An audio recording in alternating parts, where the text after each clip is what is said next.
What's up, guys? One Among the Fence here. I'm in my garage right now. I'm just kind of messed up right now, but anyway, so I'm in the garage. Well, I've been working on my Eagle project for the past 3 months. It's just, oh my gosh, it's been a real hassle.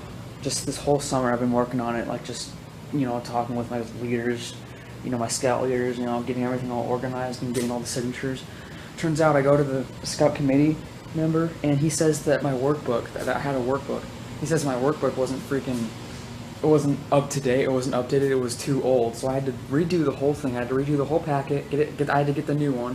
I had to redo the whole thing, get all the signatures back. And I'm just like, you gotta be kidding me. That's the stupidest reason to not approve my project, It's stupid, but so I got the new signatures and I met with him again and he said it was cool. He said it was good now that I had the new workbook. That was the only problem though, was the workbook. That's the only problem that he had with it. So I was like, okay, that's stupid. You freaking say that my workbook's too old. That's a stupid reason to not approve my project, is because the workbook is too old. That's the stupidest reason to not approve my project. But he approved it when I went back to meet with him. I had the new workbook. He approved it then. I was like, cool. So 2 days ago, well actually 3 days ago, we started the project over at Paramount Elementary. Originally the plan was to take out all 17 trees. That was the original plan, was to take out all of those. But for some reason, Mr. Brigham, that's the principal, he told me that some of the trees actually would probably be able to be brought back to life. The reason why we're taking out the trees is because they're dying. So he said that most of them would be able to be brought back to life, somehow. So he marked the trees that were coming out, the trees that were definitely dead. He marked the trees with a ribbon. So those were the trees that were coming out for good. So on Thursday, 3 days ago, we started taking out those trees. I had like about 15 people come and help me, remove those trees.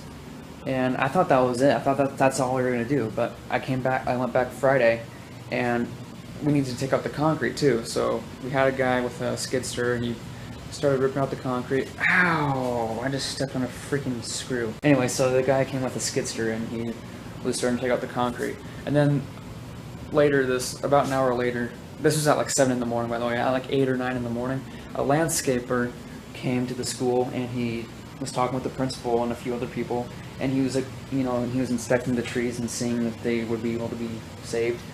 He said that they would probably most likely be dead within a year, so we had to take those ones out too. So he just said take out the rest of the trees.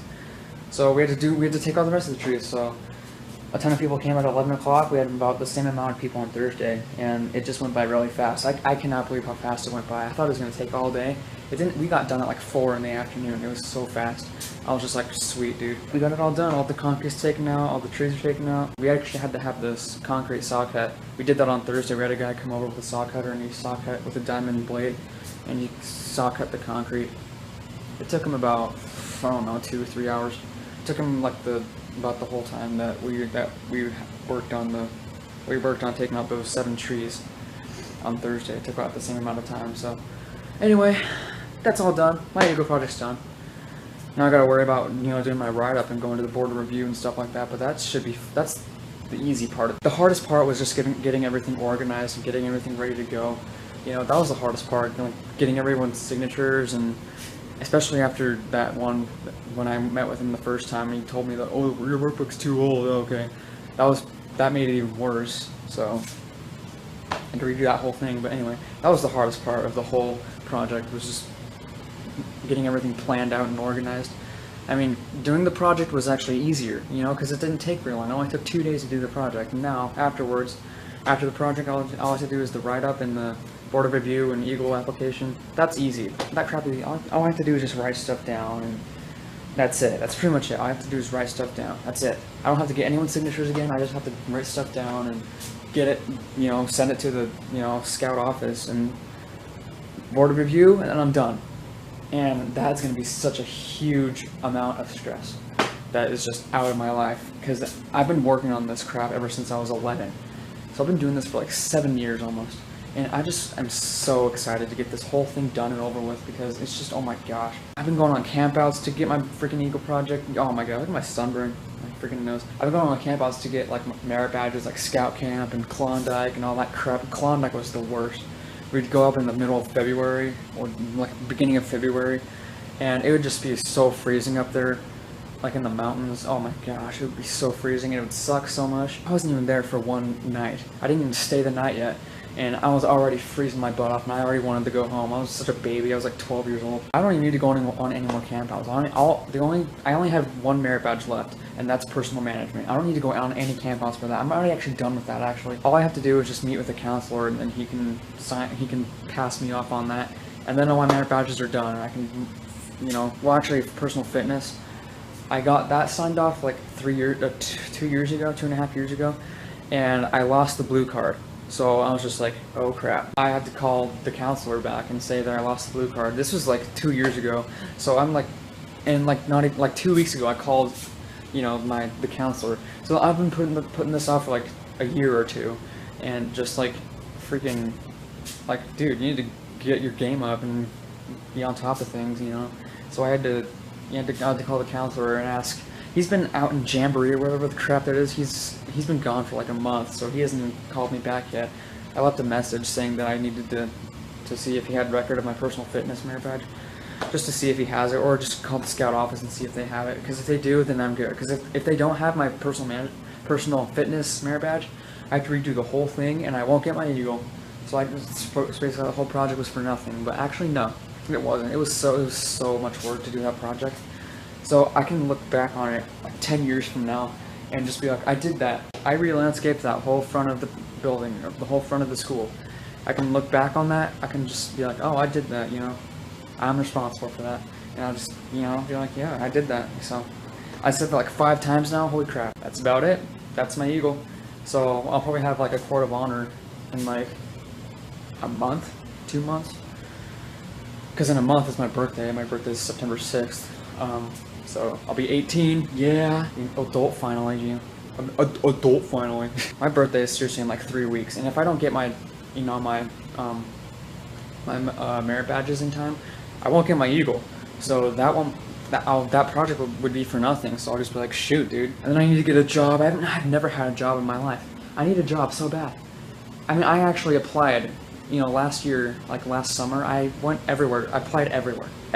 They would not, you know, contact me back. They would not call me back or message me or text me or anything. They would not contact me at all.